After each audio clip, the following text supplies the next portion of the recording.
Hello, hi అండి. ఈరోజు వచ్చేసి మినప్పప్పుతో కర్రీ చేయబోతున్నాను అనమాట. చాలా బాగుంటుంది, టేస్టింగ్ కూడా. అండ్ ఇది వచ్చేసి ఫ్రై చేసి కర్రీ చేస్తే చాలా బాగుంటుందండి. ఇలా మినప్పప్పును కొద్దిగా దూరగా వేయించేసుకోండి. ఈ చెంచాకు అంటుకుంటుంది కదా, ఇలా అంటుకోకుండా ఉండాలి. అండ్ కొద్దిగా కలర్ అనేది చేంజ్ అవ్వాలన్నమాట.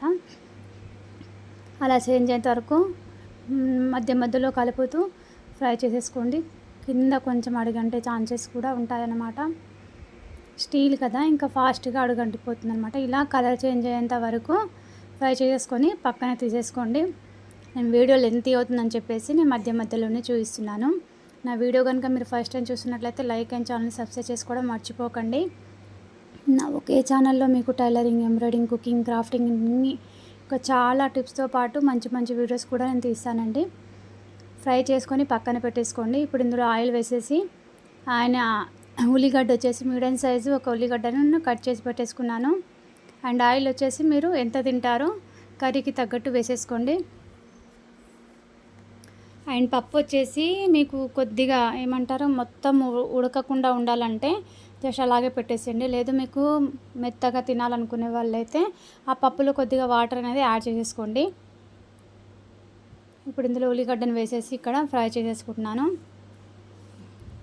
పప్పులో వాటర్ వేసి వేడి పైన ఉండగానే వాటర్ వేస్తే అందులో సగం శాతం వరకు ఉడికిపోతుంది అన్నమాట, మెత్తపడిపోతుంది. అండ్ ఇక్కడ నేను టమాటోస్ని కూడా 5 నుంచి 6 టమాటాలు తీసేసుకున్నాను. ఈ టమాటాలను కూడా కట్ చేసి పెట్టేసుకుంటాను. ఉల్లిగడ్డ కొద్దిగా ఫ్రై అవ్వగానే ఇప్పుడు ఇందులో మనము టమాటోస్ అనేది వేసేసుకుందాం. పప్పు అనేది తొందరగా ఉడికిపోతుందండి. అలా కాకుండా మీరు ఉప్పును యాడ్ చేశారనుకోండి. ఇక్కడ నేను ఉప్పు, కారం అన్నిటిని యాడ్ చేస్తున్నాను. ఎక్కువ శాతం అయితే ఉప్పు యాడ్ చేయొద్దు పప్పులు వండేటప్పుడు. ఇది కొంచెం పాలిష్ పప్పు అయితే లేటుగా ఉడుకుతుంది, నార్మల్ పప్పు అయితే ఉడికిపోతుంది. అండ్ ఇక్కడ మేము తినే పప్పు మొత్తం స్మాష్ అవ్వకూడదు, మొత్తం చాలా ఉడికిపోతే చూడడానికి బాగుండదు. కాబట్టి నేను ఇక్కడ ఉప్పును కూడా యాడ్ చేస్తున్నాను. అంత ఇది అనిపిస్తే ఉప్పు మనకు ఎక్కువ పప్పు అనేది ఉడకపోయింది అనుకోండి, అలాగే పప్పులుగా ఉంటే కొంచెం కుక్కర్ మూత అనేది పెట్టేసుకోవచ్చు. సిమ్లో ఒక విజిల్ని మొత్తం అయ్యాక ఒకసారి విజిల్ పెట్టేసుకుంటే సరిపోతుంది. ఉప్పు, కారాన్ని అన్నిటిని వేసేసుకొని బాగా ఒకసారి కలిపేసుకొని ఈ టమాటోస్ అన్నీ కొద్దిగా స్మూత్ అయ్యేంత వరకు వీటిని మధ్య మధ్యలో కలుపుతూ ఉండాలన్నమాట. టమాటాస్ అన్నీ బాగా ఉడికాక నెక్స్ట్ ప్రాసెస్ చూద్దాము. ఇప్పుడు నేను కవర్ చేసి పెట్టేసుకుంటున్నాను. ఇక్కడ కొత్తిమీర కూడా కట్ చేసేసుకొని ఇందులో వేసేసుకుంటాను. ఎందుకంటే మధ్యలోనే వేస్తాను, ఎందుకంటే ఆ కొత్తిమీర ఫ్లేవర్ అనేది కర్రీస్లో మొత్తం కలిసిపోవాలి కాబట్టి. టమాటా మెల్లగా మధ్య మధ్యలో కలుపుతూ ఉండాలి, లేదంటే స్టీల్ కాబట్టి కింద అడుగంటిపోతూ ఉంటుంది.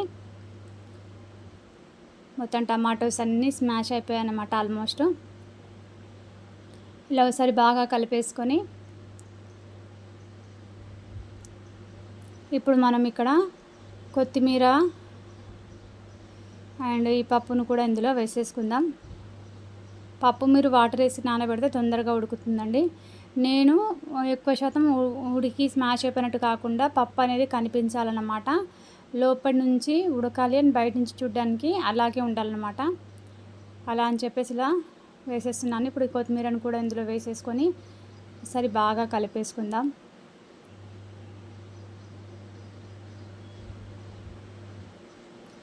ఇలా మధ్యలోనే వేసేస్తే ఆ ఫ్లేవర్ అంతా కర్రీకి పట్టి కర్రీ అనేది చాలా టేస్టీగా ఉంటుందండి. అండ్ ట్రై చేయండి. ఎర్రపప్పు కానివ్వండి, కందిపప్పు ఇలా అప్పుడప్పుడు మధ్య మధ్యలో చేస్తూ ఉంటే కర్రీస్ ఇవి కూడా చాలా బాగుంటాయి. అండ్ పప్పులు తిన్నప్పుడు మన కడుపు అనేది చాలా ప్రశాంతంగా నిండినట్టు ఒక మంచి ఏమంటారు, ఏదో మనశ్శాంతిగా కడుపు నిండి రిలాక్స్గా ఉన్నట్టు ఉంటుందన్నమాట పప్పులతో తిన్నప్పుడు. ఇప్పుడు ఇక్కడ నేను వాటర్ని అనేది యాడ్ చేసేసుకుంటున్నాను. మధ్య మధ్యలో 1-2 సార్లు కలిపాను అన్నమాట. అది చూపించలేదు, ఎందుకంటే వీడియో లెంతీ అయిపోతుంది కాబట్టి చూపించలేదు. మొత్తం వాటర్ ఎంత కావాలో అంత వాటర్ ఉడకడానికి ఇక్కడ వేసేసుకొని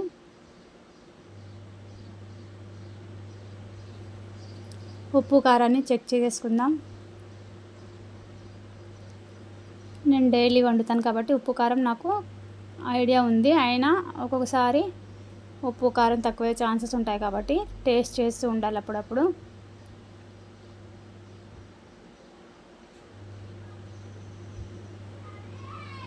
కొద్దిగా ఉప్పు తక్కువైతే ఇక్కడ వేసేసాను. అండ్ చాలామంది పప్పు ఉడికాకే వేస్తారు. మీరు పప్పును అలా తినాలని ఇష్టపడే వాళ్ళైతే అలా వేసేయండి. పప్పులు అనేటివి అన్నీ ఒక రకంగా ఉండవండి. పాలిష్ చేసినా చాలా లేటుగానే ఉడుకుతాయి. అండ్ ఉడకకపోతే లాస్ట్గా సిమ్లో మొత్తం కర్రీ అయిపోయాక ఒక విజిల్ సిమ్లో ఇచ్చేసేయండి.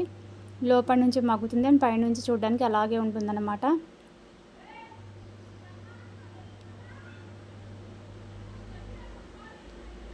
చూడొచ్చు ఆయిల్ అంతా బయటికి రిలీజ్ అయిపోయి చూడడానికి చాలా కలర్ఫుల్గా ఉంది.